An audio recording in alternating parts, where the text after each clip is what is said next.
बिस्मिल्लाहिर्रहमानिर्रहीम अस्सलाम वालेकुम व्यूअर्स मेरा बेटा पुछदा है कि अब्बा सफ़ेद पोश किनू आखदे आ।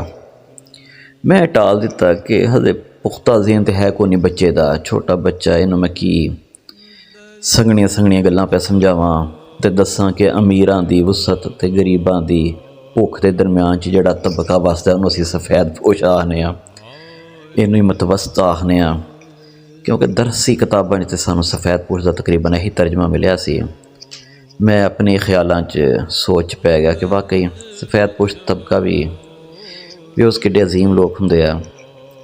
ਇਹ अमीर और रईस नहीं होंदे कि सखावतां सदके ज़कातां करन, और गरीब नहीं होंदे कि झोलियां फैलाण सदके ते ज़कातां मंगणियां सवाल करन।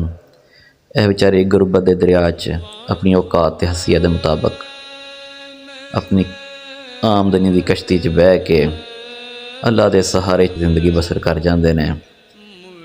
अपने खानदान बुनियादी ज़रूरतां फहम करते हैं, शुक्र करते हैं, सवाल नहीं करते।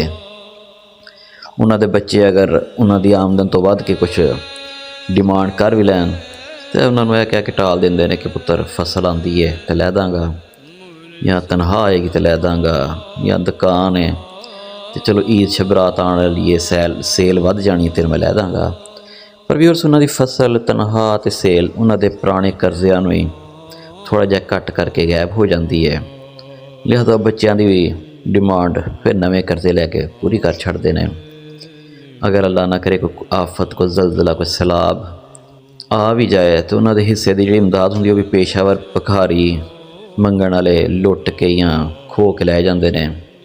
रमज़ान च राशन की तकसीम होए तो वह भी नहीं लैन जाते कि फोटो शूट करवाना पैना। तो सफ़ेद पोश बंदा तो चालू इन्होंने कामों तो यूटिलिटी स्टोर्स बने ने, उत्थे सबसिडाइज्ड अशिया खरीदो फरोख्त होंदी है। उत्थे किते जान ज़ाहिर गुरबत तो जाना पैंदा है। तो बेचारे वबा दे ख़त्म होने के बावजूद मास्क ला के या साफा पा के मूँह अगे सुट के जाणगे। एक तहरीर लिखण डे तो आर्डर हो गया, घर वाले कह के लिया के दो मुर्गा गोश्त। दोपहर बड़ी सख्त सी पर तुहानूं पता है फिर जाना तो पैंदा है। बाइक कड्डी, गोश्त लैन तुर गया। यूटिलिटी स्टोर से पिंड च उहदे सामने गुजरिया, इन्ना ज़्यादा रश, मर्द खवातीन, शोर हड़बंग मचा होया। सितंबर के महीने का आगाज़, गर्मी ते हबस, बुढ़ियाँ बुरके पहनिया बेचारियां ने गर्मी ते हबस को बर्दाश्त कर रही ने, अपने अपने वारी का इंतज़ार कर रही सन।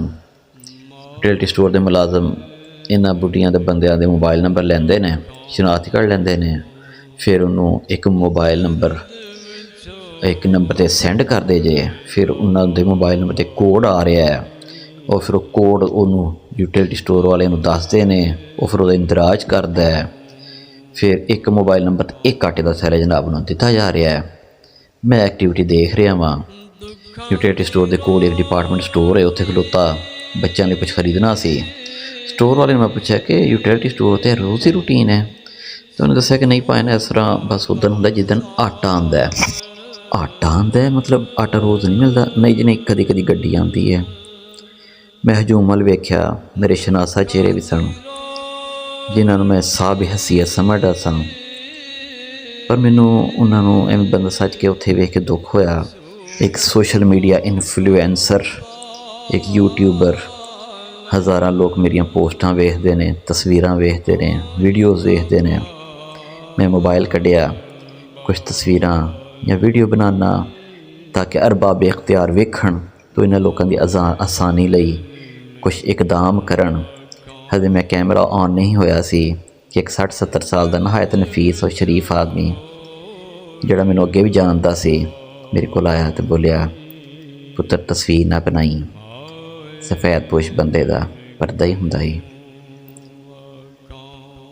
यार मेरे हथों मोबाइल देखते देखते बच्चा मैं उतों आ गया सा। मैनूं उस बाबे ने सफ़ेद पोश का वो तर्जमा दस छड़िया सी जिहड़ा किताबां ने नहीं दसिया।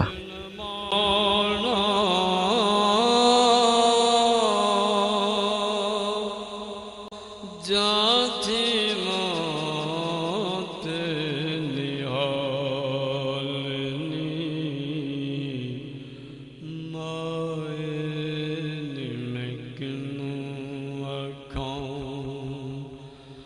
दर्द विछोड़